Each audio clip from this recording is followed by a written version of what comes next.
Market regulator SEBI ने BSE से notional value पर रेगुलेटरी फीस भरने को कहा है। बीएसई को आज भेजी गई चिट्ठी में सेबी ने रेगुलेशन के तहत सालाना टर्नओवर फीस की परिभाषा भी एक बार फिर से दोहराई है। क्या है ये पूरा मामला, समझते हैं। हमारे साथ जुड़ चुके हैं ब्रजेश कुमार जी।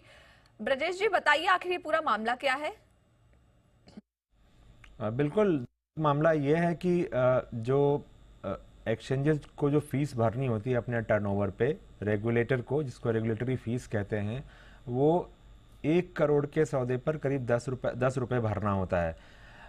लेकिन ये यहाँ जो मामला था बीएसई का, इसमें सेबी का ये कहना है कि बीएसई ने शुरू से ही नोशनल वैल्यू पर फीस ना भर करके प्रीमियम वैल्यू के ऊपर फीस भरी है। जो ऑप्शंस के सौदे होते हैं वहाँ पर जो नोशनल वैल्यू होता है वो काफ़ी ज़्यादा होता है, लेकिन प्रीमियम वैल्यू जो होती है वो काफ़ी कम होती है। तो सेबी का ये कहना है कि नियमों के हिसाब से, जो सेबी का एसईसीसी रेगुलेशन है, उसके हिसाब से नोशनल वैल्यू पर फीस भरा जाना था, लेकिन बीएसई ने शुरुआत से ही प्रीमियम वैल्यू पर फीस भरी है।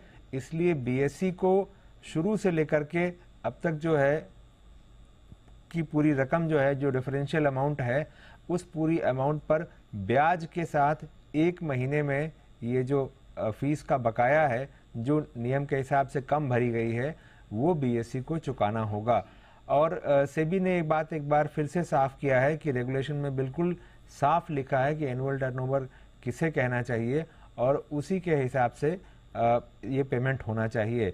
एनएसई जो है वो नोशनल वैल्यू के आधार पर ही फीस की पेमेंट कर रहा था, और एनएसई ने इस बात को लेकर के रेगुलेटर से सफाई भी मांगी थी कि आखिर कुछ एक्सचेंज अगर प्रीमियम वैल्यू पर रेगुलेटरी फीस पे कर रहे हैं तो एनएसई से नोशनल वैल्यू पर फीस क्यों ली जानी चाहिए। अब इसके बाद सवाल उठता है कि जो दूसरे एक्सचेंज हैं, क्या उन पर भी, उनके लिए भी सेबी की तरफ से इस तरह की चिट्ठी जाएगी कि वो भी जो है नोशनल वैल्यू पर जो है रेगुलेटरी फीस भरें, ना कि प्रीमियम वैल्यू पर।